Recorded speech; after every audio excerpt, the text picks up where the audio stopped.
کێتی نووسەران کۆڕێک بۆ نووسەر محەممەد خدر مەولود ڕێکخات. دوو لە بیرەوەری یادداشت دوو سێ لە پاراستنی کردوپەلەکانی خۆی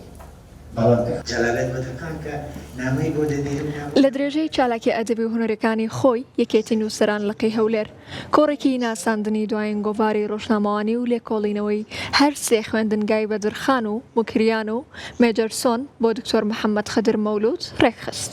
لە کۆڕەکە نووسەر بە وردی باسی لە مێژووی ڕۆژنامەگەری کوردی و چاپکردن و نووسینی کتێب و گۆڤار و ڕۆژنامەکانی ساڵانی 1970 و 1950 و 1920 کرد وتیشی هێنانی چاپخانە بۆ کوردستان و دەرکردنی نووسراوە ئەدەبی و کللتوریەکان خزمەتی زۆری بە نووسەران و خوێنەرانی کورد دەکرد.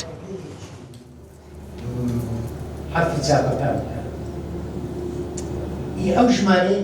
لە ماوەی ئەو 20 ساڵی ئەو ڕۆژنامەیە چونکە ئەو دووخۆلە دووەم و سێمیشەوە کە باسی ئەو دووخۆلەش دەکەین ئێستا هیچ چاپخانەیەکی کوردی وجودی نەبووە. جار لەماو لە خاوەر بابەتی بڵاو کردوتەوە. ئەوە یەکەم جار دەبێت بگەڕێن تا ئەو داوەڕانە 70 ساڵاوەتە ئەوە دەبێتە پرسیار لە نێچینەوە دا پیری بۆەوە بە توندی جواب بدەداتەوە ئەو ژمارە چاپکردیانە چاپخانەی یان ئینتیقام سێ قوتابخانەی ڕۆژنامەگەری کوردی قوتابخانەی بەدرخانیان 1990 قوتابخانەی دوم قوتابخانەی موکریان 1916 قوتابخانەی سێم قوتابخانەی مێجەرسۆن 1920 باسمان لەو سێ قوتابخانە کرد کە چەند ڕۆلیان هەبوو لە پێشخستن و گەشە سەندنی ڕۆژنامەگەری کوردی چەند ڕۆلیان هەبوو لە هێنانی چاپخانە و دامەزرانی لە کوردستاندا لە قوتابخانەی یەکەم قوتابخانەی موکریان ئەوەمان خستە ڕوو هەندێک نووسەر و ئەدیبی بەڕێز بۆ چوونەکەوە چەند چاپخانەیەکی کوردی ڕۆژنامەی کوردستانی پێ چاپکرا. ئێمە بە پێچاوانەوە سەلمانمان کە ئەو چاپخانانە یان چاپخانەی عەرەبی بوونە یان عوسمانی و تورکی بوون. چاپخانەی ئەو مەرزەکانی چاپخانەی کوردی تێدا نەبوو. قوتابخانەی دووەم قوتابخانەی موکریان ساڵی 1915 کە چاپخانەکە لە ئەڵمانیا دەکرێ و دایدنێ و دای دەمەزرێنێ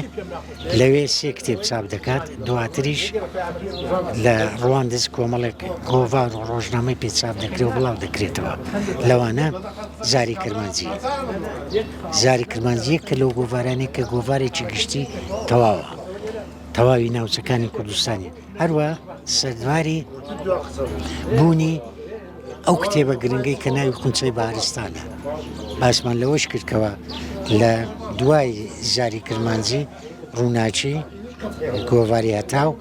دەبنە درێژە پێدەری ئەو قوتابخانەیە لە قوتابخانەی سێم باسمان لە مێجەرسۆن کرد وەک پرسیاریش کرا بۆ ناوماندا مێجەرسۆن لەبەرەوەی چاپخانەکەی خۆی بوو هی دەوڵەتی